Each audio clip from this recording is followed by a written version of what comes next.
சிறுநீரகம்.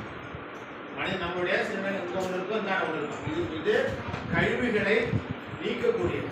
இங்கே வந்து கழிவுகள் நீக்கி இங்கே வந்து போயிட்டு கடைசியில் வெளியே இது வேலை செய்யணும்னா நம்ம பெரிய ஆபத்தில் கொடுத்துருக்கோம். ஆனால் உடலில் இருக்கிற மிக முக்கியமான உள்ளுறுப்புகள் இது ஒன்று.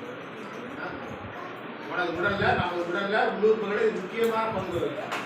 அதுதான் இது இல்லைன்னா மனிதர் வாழ முடியாது. இது ஒன்று செயலிச்சுன்னா இன்னொன்று வச்சு வாழ்ந்தது. இது ஒரு சில நேரம் இது ஒரு சில நேரம் இது ரெண்டுமே எழுந்து போச்சுன்னா மனிதன் இறந்துடும். ஆனால் இதை நம்ம பாதுகாப்பது நமது கடமை. அதுக்கு என்ன சார் செய்யணும்?